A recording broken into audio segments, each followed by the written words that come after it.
औज़ुबिल्लाहिमिनश्शैतानिर्रजीम बिस्मिल्लाहिर्रहमानिर्रहीम रब्बिश्रह ली सदरी वयस्सिर ली अमरी वहलुल उक़दतम मिन लिसानी यफ़क़हू क़ौली। नाज़रीन, this is Saani Khan and you are watching new episode of inside financial markets. REITs के अंदर अ लॉट इज़ हैपनिंग। जहां दो कंपनीज़ हुआ करती थी 2021-22 तक, अब 30 से ज़्यादा कंपनीज़ हैं। Lot of traction, lot of interest, number of players have started looking into these ventures, be it the development REIT, rental REIT और the hybrid structure. Public private REITs के ऊपर भी गवर्नमेंट ऑफ सिंध की side से काफ़ी activities नज़र आ रही हैं। और गोइंग फॉरवर्ड ये कहा जा सकता है कि रीट सेगमेंट में प्रॉस्पेक्ट्स हैं, रीट सेगमेंट की तरफ इंटरेस्ट डेवलप हो सकता है। आज के प्रोग्राम में हम डिस्कस करेंगे इस्लामाबाद स्टॉक एक्सचेंज की रीट्स को, वो क्या परफॉर्म कर रही है, उनके क्या अगराज़ और मकासद हैं। उनके सीईओ से हम समझने की कोशिश करेंगे कि वो रीट सेक्टर में होने वाली डेवलपमेंट्स को कैसे देखते हैं। तो जो सीईओ हैं सगीर साहब, उनसे हम बातचीत करते हैं। सगीर साहब, welcome to the show and अस्सलाम वालेकुम। जी वालेकुम सलाम, thank you very much. Great great. Sagheer साहब, ये फरमाएं कि जो आईएससी रीट है, what is this company, what are its objective and how have your experience been with this entity? तो सर मैं कंपनी का बैकग्राउंड बता दूं। हमारी company initially was working as last 2016। जब मर्जर हुआ सिटी ऑफ सर्विस के साथ ऑपरेशन इन 2016, तो हमारी कंपनी को जो कि अब रीनेम हो गई है आईएससी टावर्स मैनेजमेंट कंपनी के नाम से, हमारी कंपनी को एनबीएफसी रूल्स के तहत मैनेजमेंट कंपनी का लाइसेंस दिया। I joined this company in 2017 as Chief Financial Officer. It was delegated to Chief in 2018. अभी हमारी कंपनी ने आज की डेट में एक रेंटल स्कीम रजिस्टर की है विद एफसीसी, जिसका लिस्टिंग का जो प्रोसेस है वो अंडर है। ज़बरदस्त। So you are pursuing a rental REIT model for the ISC building, और इसमें जो शेयर होल्डर्स हैं वो इस्लामाबाद स्टॉक एक्सचेंज के मेंबर्स हैं। जी एग्जैक्टली ऐसा ही है। हमारी जो इनिशियल प्रोजेक्ट हमारा रेंटल REIT है, जो कंपनी ऑलरेडी बिल्डिंग ओन कर रही है आईएससी इस्लामाबाद में, उसी को हमने कन्वर्ट किया है रेंटल REIट प्रोजेक्ट। अभी ट्रस्ट इंस्टेड हो चुके हैं जो कि रेंटल REIट के लिए बाकी जो स्टेप्स हैं वो भी ठीक हो गया। और इस स्ट्रक्चर में आपके पास अभी ये एक ही बिल्डिंग है, और इसमें अगर आप एक्सपेंशन करना चाहें तो आप कर सकते हैं। ज़बरदस्त हो गया, ज़बरदस्त हो गया। So you have spoken about your experience, you have spoken about your being with them for about 5-6 years। Going forward, आपको जो रीट स्ट्रक्चर में चेंजेस आई हैं 2015 से 2022 में, और 2022 के बाद से अब 2024 में भी कुछ तब्दीलियाँ आ रही हैं। सो ओवरऑल आप रियल एस्टेट सेक्टर को कैसे देखते हैं? रीट रेगुलेशन में जो डेवलपमेंट हो रही हैं, इसको कैसे देखते हैं? और गोइंग फॉरवर्ड आपको कितना पोटेंशियल नज़र आता है in the documentation of real estate sector? अगर हम रेगुलेटरी पॉलिसी देखें तो ये ये होगी कि ये जो रेगुलेशन है इनिशियली 2008 में पब्लिक की गई थी एफसीसी की तरफ से, बट अनफॉर्चुनेटली 2008 से 2015 तक ये सिंगल स्कीम की लॉन्च हुई। फिर एफसीसी ने रिवाइज करते क्योंकि गवर्नमेंट की काफी फेलियर थी, तो 2015 में एफसीसी ने फिफ्थ रिवीजन की, और उसके रिजल्ट में सभी टेंडर रेट थी जो कि गवर्नमेंट लॉ रेट थी वो लॉन्च हुई। बट अगेन 2015 से लेकर 2021 तक ये सिंगल स्कीम भी अपडेट करती है। उसकी मल्टीपल रीजन थी, जिसकी एक रेगुलेटरी साइड थी एफसीसी की तरफ से, प्लस टैक्सेशन की इम्प्लीमेंटेशन की जो रिक्वायरमेंट थी उसका फेवरेबल नहीं थी, ये 50% 2021 जो है वो मैं समझती हूँ कि एक करंट नाउ गेम सेक्टर के लिए, जब हमें ना सिर्फ टैक्सेशन में जो डिमांड थी या रिजेक्शन थी वो मानी गई, बल्कि एफसीसी ने बहुत मेजर चेंजेस के अंदर उसको पूरे डिलीवरी इन्वाइट किया। उसके रिजल्ट में 2022 में अगेन रिवीजन दी, और अब एक रिवीजन है अंडर प्रोसेस कह सकते हैं। तो ये जितनी चेंजेस मैं कर देता हूँ, जितनी चेंजेस की गई हैं उसके बाद एक बड़ा ज्यादा टर्न इस सेक्टर के अंदर, और आज की डेट तक तकरीबन 19 रीट्स जो है वो रजिस्टर हो चुकी हैं के साथ, और आउट ऑफ 19 की आप ला सकते हैं। अच्छा, ये सामने जो बड़ा इंटरेस्टिंग एक चीज भी है कि 2021 के अगली बार अगर हम देखें तो इंटरनेशनल रियल एस्टेट सेक्टर था वो डिप्रेशन में चला गया, डिक्लाइनिंग जब है इंटरनेशनल रियल एस्टेट जो रेंट हमारे जो रियल सेक्टर में जो ग्रो कर रहा है। तो अगर मैं इसको देखूँ आने वाले टाइम पे, आई एम कॉन्फिडेंट ग्रोथ का जो परसेंटेज वो इसी मोमेंटम में कंटिन्यू, और हम फोर्स कर रहे हैं कि आने वाले कुछ सालों में टाइम बन जाए। ज़बरदस्त। ये भी फरमाएं कि डेवलपमेंट रेट की अगर हम पहले बात करें तो उसके अंदर पहले रियल एस्टेट सेक्टर के जो प्लेयर काम किया करते थे उसमें ज़्यादातर एक स्टैंडर्ड सा तरीक़ाकार होता था कि या तो वो अपने फ़ंड्स यूज़ करते थे या अपने सर्कल के नेटवर्क के सब फ़ंड को यूज़ किया करते थे, या फिर बैंक्स के पास जाया करते थे as a lender of last resort, जो कि बैंक काइबोर प्लस 8 to 10% के ऊपर लेंडिंग किया करते थे, और वो फिर जब प्रोजेक्ट एंड हो रहा होता था, सेलिंग का वक्त आता था, तो वो फिर एक डेवलपमेंट मॉडल वाला जो बिल्डर एंड डेवलपर है वो अपनी चीज़ों को फ़रोख्त करके यूनिट्स, चाहे वो फ्लैट्स हों या शॉप्स हों या शोरूम्स हों, वो उनको सेल करके जो बैंक से रेट तय हुआ होता था उसके साथ प्रिंसिपल प्लस मार्कअप को रिटर्न कर दिया करता था।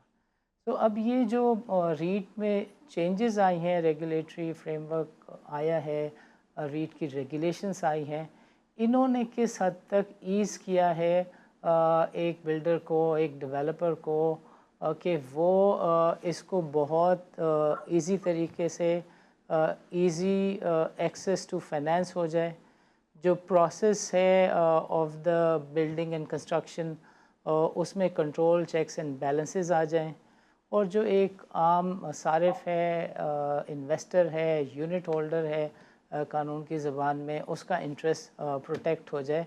सो इसको थोड़ा सा एक्सप्लेन कीजिएगा, लेकिन पहले आप ये चीज़ एक्सप्लेन करें कि ये जो लोन वर्सेस इक्विटी का मॉडल है, how does it work with the development REIT? अगर आज की डेट में डेट में देखें तो जो डिस्काउंट रेट साइड पे है 25 नाम पीरियड पर, किसी भी बिजनेस मॉडल के लिए इतनी हाई फाइनेंशियल कॉस्ट वो नहीं है, चाहे रिटेल सेक्टर हो या फिर, और शायद यही वजह है कि आपने सिलेक्ट किया कि अभी हमारी जो बहुत बड़े नेशनल प्रोजेक्ट कर रहे हैं तक हुआ है, इसलिए reason one of the reason जो है वो फाइनेंसिंग की। अच्छा, अगर हम रीट सेक्टर को देखते हैं इसके मुकाबले में, ये रीट में मिनी बार्गेन भी हो रहे हैं, बट जो एक्टिविटी पार्टनरशिप है वो डिफरेंट स्टेज में अलाउ की है।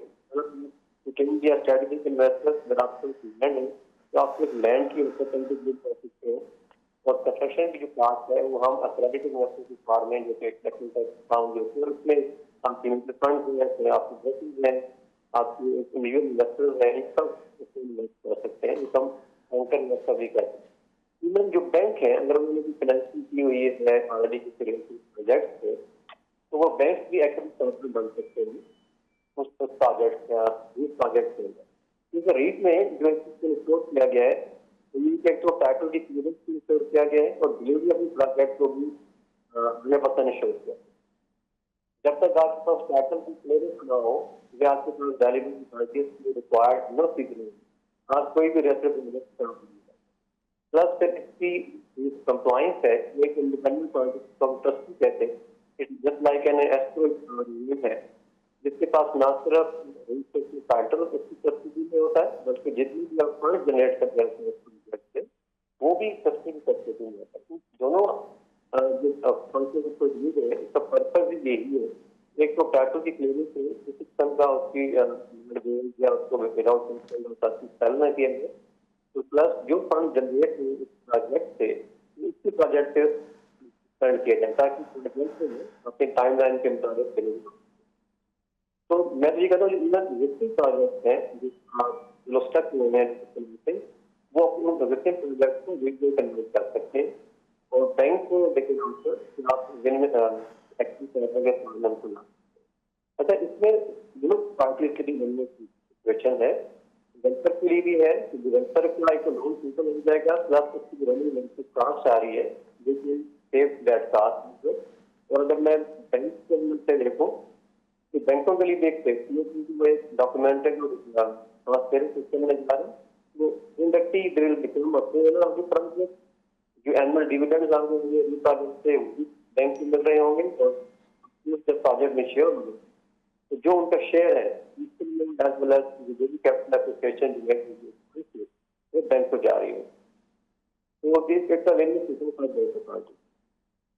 समझ गया। मैं चाहूँगा कि वक्फे का चूँकि वक्त हुआ चाहता है, वक्फे के बाद आप थोड़ा सा तफसील के साथ फर्दर ज़रूर एक्सप्लेन करें कि जो बैंक के लिए बात की जा रही है कि it becomes a share holder, it becomes a equity holder, और उसमें अब इस मॉडल के अंदर वो इंटरेस्ट और प्रिंसिपल की पेमेंट वाला केस नहीं है, बल्कि एक स्टेक होल्डर के तौर पर इस प्रोजेक्ट को ओवरसी करने का है, जिसमें जो ट्रस्ट डीड के अंदर मेमोरेंडम में लिखा हुआ है उसको इन्फोर्स करना एक ट्रस्टी की ज़िम्मेदारी होती है, जो कि हमारे केस में majority of the cases central depository company है।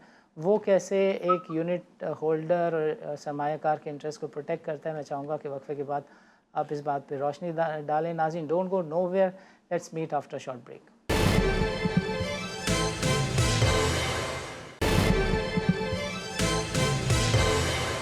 वेलकम बैक नाज़रीन। प्रोग्राम के इस हिस्से में हम सगीर साहब से समझना चाहेंगे कि वो जो हमारी बातचीत आती रह गई थी कि ये जो नया मॉडल है इक्विटी का, शेयर होल्डिंग का, इसके अंदर जो सूद का एलिमेंट है वो भी ख़त्म हो जाता है। और मैं ये भी यहाँ पे ऐड करता चलूँ कि 95% of the REITs as of now which are operating, they are operating under a pure Islamic model, जिसके अंदर एसेट बैकग्राउंड में ज़रूर होता है। सो सगीर साहब, over to you, kindly explain कि जो सूद का एलिमेंट है वो अब तकरीबन ख़त्म हो गया है और नए मॉडल में बैंक एक स्टेक होल्डर के, शेयर होल्डर के तौर पे सामने आता है। और जब ये प्रोजेक्ट ख़त्म हो रहा होता है तो लैंड प्लस कंस्ट्रक्शन कॉस्ट के बाद बैंक को जो एग्ज़िट मिलता है वो मार्केट से मिलता है या प्राइवेट मार्केट से भी बैंक एग्ज़िट ले सकता है? जी बिल्कुल सही है। जब बैंक में लोन की कन्वर्ट करते हैं में तो जो इंक्रीज का एलिमेंट है बट अगर हम एज ए प्रोडक्ट इसको तो बिल्डिंग इसकी amount with rate scheme forming plus model में जाना चाहिए तो तब भी जा सकते। जहाँ तक की अगर बैंक अपना लोन कन्वर्ट करता है एक्चुअली में सेटलमेंट की बात हो, जस्ट लाइक जितना कि other one of the settlement किसी भी प्रोजेक्ट की क्लोजिंग एग्जैक्टली वैसा ही हो रही होती। एक तो करेंसी ऑफ द प्रोजेक्ट जो स्कीम है वो profit distribution in the form of dividend, तो वो बैंक को भी उसकी प्रोपोर्शन में जो टैक्स उसको डिविडेंड होता है, प्लस जो प्रोजेक्ट हमको क्लोज होता है तो बैंक को उसकी प्रिंसिपल अमाउंट और प्लस जो भी कैपिटल जनरेट हुई है सेल ऑफ प्रोजेक्ट बैंक को भी अपनी एक्चुअली के अगेंस्ट। तो इस तरह ना सिर्फ बैंक की में सेटल हो रही होती है, बल्कि बैंक के पास एक संचित एलिमेंट भी आ रहा है इन द अदर वे जो बैंक जनरेट कर रहा था प्रोजेक्ट से लोन वो कंप्लीट हो रहा है डिविडेंड। तो थ्योरेटिकली ये हम कह सकते हैं सगीर साहब कि जो कॉस्ट है उस कॉस्ट की बेसिस के ऊपर बैंक की पार्टिसिपेशन हो जाती है एज अ शेयर होल्डर, और फिर उसके अंदर जो वैल्यू एडिशन होती है, प्राइस अप्रिसिएशन होती है, कैपिटल गेन होता है, वो डिविडेंड की सूरत में उसको आ जाता है। और उसको अगर एग्ज़िट चाहिए होता है तो वो एग्ज़िट उसको प्राइमरी या सेकेंडरी या प्राइवेट मार्केट से मिल सकता है। जी बिल्कुल ऐसे एग्जैक्ट एक तो ये है कि बैंक अगर वेट करना चाहता है तो project otherwise before closing of the project भी जो है आपने कहा बैंक जो है किसी और ऑप्शन प्रोडक्ट्स अपने शेयर सेल करके हम काम कर सकते हैं। ज़बरदस्त ज़बरदस्त। अब मैं चाहूँगा सगीर साहब, एक और एस्पेक्ट है रेंटल रीट का, और जिसके अंदर काफ़ी सारे लोगों के मिसकंसेप्शंस हैं और लोगों की ये थिंकिंग है कि जो उसकी प्राइसिंग है वो आई थिंक वो नहीं है जो होनी चाहिए। लोग इस तरह के ऑब्जर्वेशन देते हैं या सोचते हैं या समझते हैं या व्यू रखते हैं। प्लस जो रेंटल यील्ड है ये कितनी वाइबल है और मार्केट से कितनी मुताबिकत रखती है, मैं चाहूँगा कि इस पे भी आप रोशनी डालें। और फिर तीसरी चीज़ आप ये ज़रूर हमारे नाज़रीन से शेयर करें कि रेंटल मॉडल के अंदर, रेंटल रीट के मॉडल के अंदर पूरी प्रॉपर्टी तो नहीं, हमने थ्रू आउट द वर्ल्ड देखा है ये 15, 20, 25, 30% जो है वो किसी भी एक्सचेंज के ऊपर जाके लिस्ट हो रहा होता है।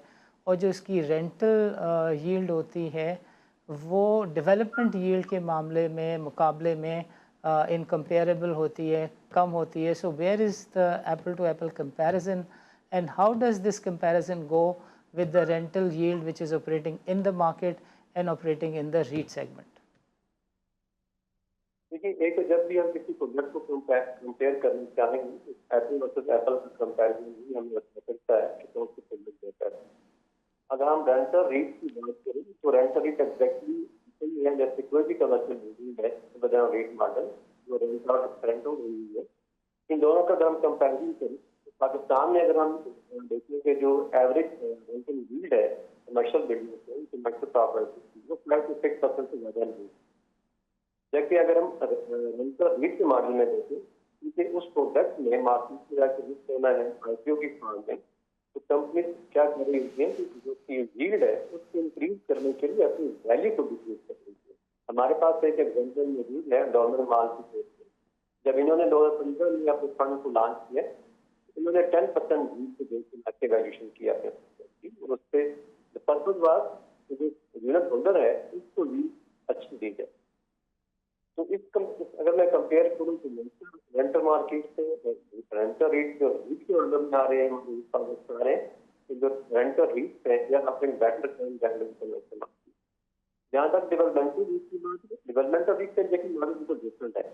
वहाँ आप लैंड को प्लान करते हैं, कंस्ट्रक्ट करते हैं, फिर उसको मार्केट में सेल करते हैं मार्केट प्राइस। जो कैपिटल गेन जनरेट होता है वो आप डिस्ट्रीब्यूट कर रहे हैं मॉडल।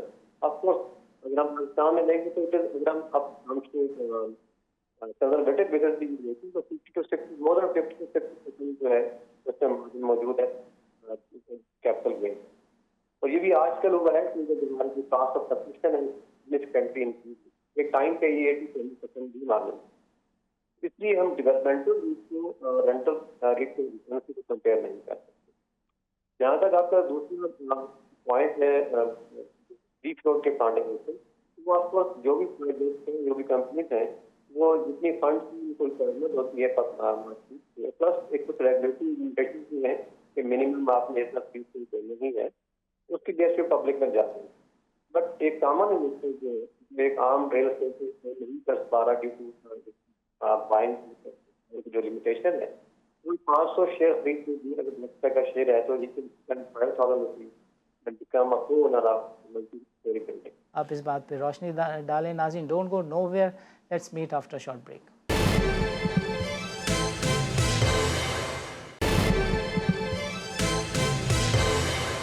वेलकम बैक नाज़रीन।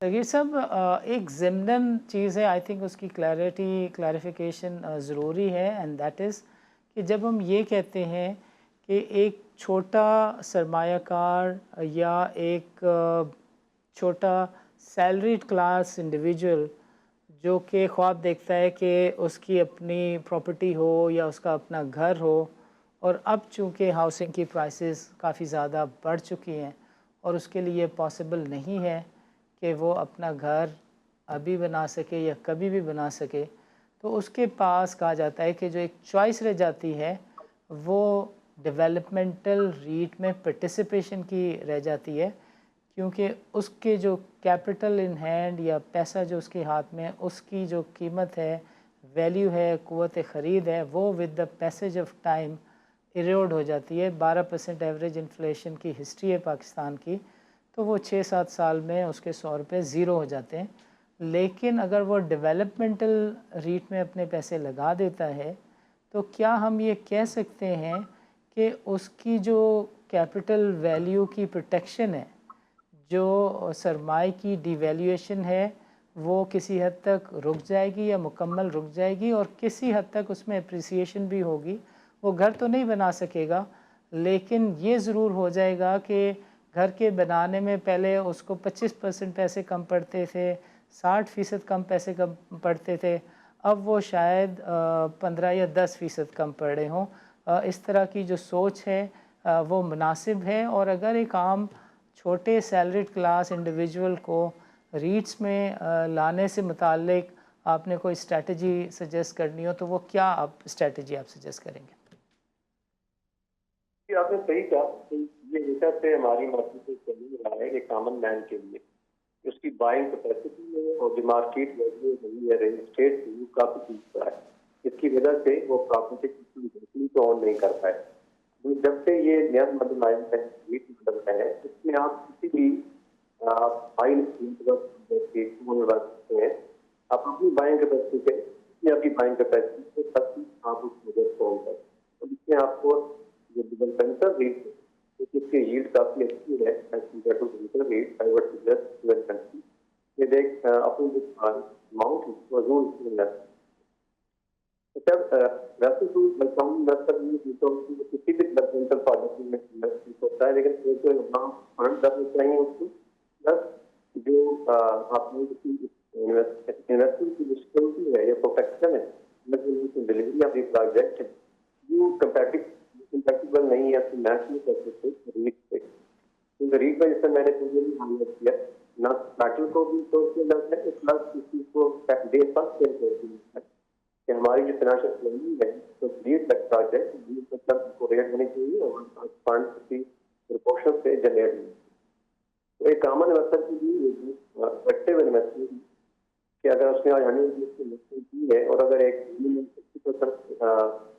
60% कोई ऑफर था कुछ रीट का जो 30% ऑफर कर रही है, तो आपकी बात भी सही है कि दोनों रोज इन 5 years में मल्टीप्लाई होकर 150 उसकी बाइंग कैपेसिटी है प्लस जो आइडल पड़ी थी बैंक में किसी भी फॉर्म में, इससे वो अपनी वैल्यू जनरेशन करा सकती है।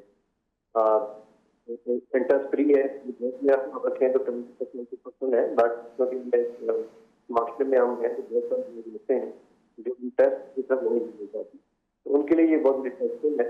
इन्वेस्ट करके ज़बरदस्त। सगीर साहब, आखिर में मैं चाहूँगा कि ये जो हाइब्रिड रीट होता है जो कि दोनों पर मुश्तमिल होता है, इसको आप थोड़ा सा हमारे नाज़रीन के लिए एक्सप्लेन कर दें।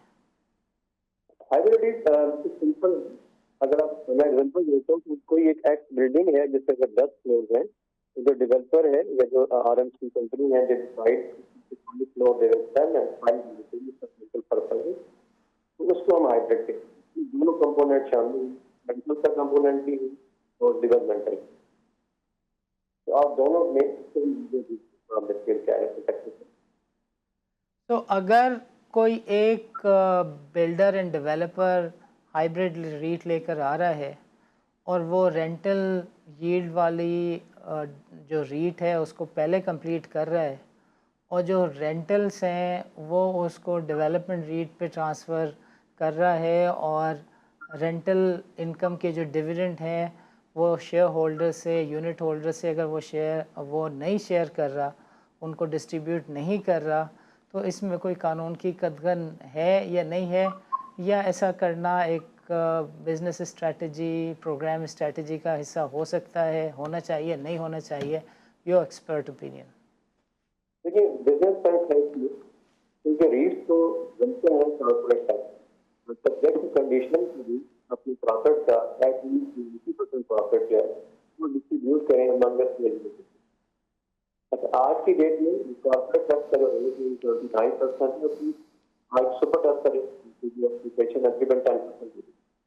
आई डोंट थिंक इट कोई भी बिजनेस रीट मनी में ये करेगा कि वो 39% just to retain the profit, तो इससे बिजनेस टैक्स तो एक चीज अगर हम जो भी रेट हमारी लिस्ट नहीं है, they are continuously dividend every year, more than 90%। Zakir साहब, आपका प्रोग्राम के लिए वक्त निकालने का बहुत बहुत शुक्रिया। नाज़रीन, आज के प्रोग्राम में शरीक गुफ्तगू रहे सग़ीर मुश्ताक, जो कि CEO हैं इस्लामाबाद रीट्स कंपनी के। इस्लामाबाद रीट्स जो है वो अपने मेंबर्स के लिए ISE टावर की जो प्रॉपर्टी है उसको मैनेज करती है, और इसकी रेंटल यील्ड जो है वो अपने मेंबरान, शेयर होल्डर, स्टेक होल्डर्स के साथ शेयर करती है। पिछले चंद दिनों में ISE रीट्स ने अच्छा परफॉर्म किया। Rental yield, rental REITs, developmental REITs or hybrid REITs, these are the basic terms which are discussed in the market. आज के प्रोग्राम में हमने चंद बुनियादी चीज़ों को क्लियर करने की कोशिश की, और उन चीज़ों का वास्ता जहां इंडस्ट्री और स्टेक होल्डर से है, सरमायाकारों यानी यूनिट होल्डर से है, वहीं उसका वास्ता रेगुलेटर और ट्रस्टीशिप मैनेजमेंट कंपनी से भी है, यानी हमारे केस में सेंट्रल डिपॉजिटरी कंपनी से भी है। पहले हम डिस्कस कर लेते हैं डेवलपमेंटल रीट को, जिसके बारे में एक पुराना मॉडल ये है कि या तो बिल्डर एंड डेवलपर अपने सरमाए से किसी लैंड को डेवलप करेगा और फिर उसको बेचेगा और उसमें से नफ़ा कमाएगा, या फिर वो अपने नेटवर्क से पैसा रेस करेगा कर्ज़े की सूरत में या पार्टनरशिप की सूरत में, और फिर वो उस प्रोजेक्ट को तकमील तक पहुंचाने के बाद नफ़ा और जो असल रकम है वो अपने स्टेक होल्डर्स को वापस करेगा, या फिर वो बैंकों के पास जाएगा और बैंक काइबोर +10, 8 और वटेवर जो भी रेट तय होता है वो एनुअलाइज बेसिस पर डेट के ऊपर मार्कअप के साथ जब प्रोजेक्ट मुकम्मल हो जाएगा तो वो जो बिल्डर है वो उसको प्रिंसिपल प्लस मार्कअप सेटल करेगा और उस प्रोजेक्ट को मार्केट के अंदर बेचेगा या साथ साथ बेचता रहेगा। This is how things use to work until now, but with the redevelopment structure ये सारी चीज़ें बेहतरीन हो गई हैं। कंट्रोल चेक्स एंड बैलेंसेस आ गए हैं। सरमाए तक जो बिल्डर एंड डेवलपर है उसकी रसाई बहुत आसान हो गई है, और जो कर्ज़े और प्रिंसिपल के साथ मार्कअप का जो तौक है वो अब गले पे से उतर गया है। और वो इस तरह हुआ है कि बैंक आपके साथ अब शेयर होल्डर, स्टेक होल्डर बन जाता है, एक्विटी का पार्टनर बन जाता है, नफ़े नुकसान का शराकतदार बन जाता है। बैंक को ज़ाहिर है आपको समझाना होता है कि आप जिस प्रोजेक्ट पे काम कर रहे हैं वो वायबल है और नफ़ा बख्श है। बैंक आपके साथ जब आ जाता है तो वो आपका शेयर होल्डर होता है, और जो भी आपकी ट्रस्ट डीड मेमोरेंडम में लिखा हुआ होता है, ट्रस्टी जो है वो उसको गार्ड एंड सिक्योर करता है कि जहाँ पर जो चीज़ लिखी हुई है उस पर मनोअन अमल हो रहा हो, और जब प्रोजेक्ट पाया तकमील तक पहुँचता है तो फिर bank as a share holder जो है वो प्रोजेक्ट के कंप्लीट होने पर जो इसके अंदर डिविडेंड है वो उसका भी मुस्तहिक ठहरता है। वो अगर अपनी पार्टनरशिप एक्विटी को कंटिन्यू करना चाहता है तो फिर वो उस डिविडेंड यील्ड के ऊपर बैठा रहता है और वो अपना सस्टेन करता रहता है। और अगर वो एग्ज़िट चाहता है तो प्राइमरी मार्केट में, प्राइवेट मार्केट में, या फिर एक्सचेंज पे लिस्टिंग की सूरत में सेकेंडरी मार्केट से बैंक को या किसी भी स्टेक होल्डर को एग्ज़िट मिल जाता है। सो अंडर दिस मॉडल इसमें सभी के लिए विन विन है। रेगुलेटर के लिए विन विन है कि इंडस्ट्री की डेवलपमेंट में उसका जो रोल है उसको इंडस्ट्री का हर सेगमेंट और इकॉनमी अप्रिशिएट कर रही है। जो बिल्डर एंड डेवलपर्स हैं वो इसको अप्रिशिएट कर रहे हैं बिकॉज़ इसमें उनके लिए इजी एक्सेस टू कैश है, और जो सरमायादार या यूनिट होल्डर है उसके लिए इसमें कंट्रोल चेक्स एंड बैलेंसेस हैं जिसकी बेसिस पर वो डेवलपमेंटल रीट्स में सरमायाकारी का फ़ैसला आसानी से कर सकता है। रेंटल यील्ड के बारे में एक परसेप्शन ये है कि ये मुताबिकत नहीं रखती वैल्यूएशन से, जो कि दोनों अलग अलग चीज़ें। यानी लोगों का ये समझना कि किसी प्रोजेक्ट का 25% जो है वो बाज़ार एक्सिस में अगर लिस्टेड है और वो प्रोजेक्ट 100 रुपये का है और उसकी आधे % रेंटल यील्ड के हिसाब से किसी यूनिट की प्राइस 25 रुपये बनती है और वो 13 रुपये है, तो लोग उसको मिसअंडरस्टैंड करते हैं। ये दोनों अलग अलग चीज़ें हैं। ये प्रोजेक्ट डेवलपमेंट का नहीं, रीट का है। तो आप जिस चीज़ को मार्केट के साथ कंपेयर करेंगे वो डेवलपमेंटल प्रोजेक्ट की यील्ड नहीं बल्कि रेंटल यील्ड से कंपेयर करेंगे। मार्केट में अगर नॉर्म 0.5% रेंटल यील्ड का है और आपको रेंटल यील्ड को 1.25% अ मंथ आ रही है, you should be happy. So apple to apple जब कंपैरिजन नहीं करते तो लोग एक जायज़ और अच्छी चीज़ को भी नेगेटिव लेना शुरू कर देते हैं। सो रेंटल यील्ड से मुतालिक क्लैरिटी की ज़रूरत है कि जो मार्केट में 0.5% रेंटल यील्ड चल रही है, इस वक्त जो रीट के प्रोजेक्ट्स हैं उनकी जो यील्ड है वो इससे काफ़ी बेहतर है। और जब कभी मार्केट में ट्रैक्शन होगी, वैल्यूएशन की बात होगी, तो वो जिसको यूनिट कहें, शेयर कहें, हिस्सेस कहें, वो अपनी वैल्यूएशन की जो कीमत बनती है उसके हिसाब से सही जगह पर आके ठहर जाएगा। ऐसा नहीं हो सकता कि पानी को आप इधर ज़्यादा खड़ा कर लें और दूसरी जगह कम। ये एक ओपन मार्केट, फ्री मार्केट में हो नहीं सकता। तीसरी जो अच्छी चीज़ हुई है that is private REIT and public private partnership REITs. This is something where Sindh government needs to be appreciated because काफ़ी सारे प्रोजेक्ट्स हैं जो पाइपलाइन में है जिसकी बदौलत आप कह सकेंगे कि नेशनल इम्पॉर्टेंस के जो प्रोजेक्ट्स हैं वो पाया तकमील तक पहुँच रहे हैं। नाज़रीन, अगले प्रोग्राम में हम कोशिश करेंगे कि प्राइवेट पब्लिक पार्टनरशिप के ऊपर एक डिटेल डिस्कशन करें और जिसमें जो इंडस्ट्री के लीडर्स हैं जो इस सेगमेंट को देख रहे हैं उससे बातचीत करें और आपकी इस ज़मीन में रहनुमाई फरमाएँ। उस वक्त तक के लिए इजाज़त दीजिए। अल्लाह हाफ़िज़।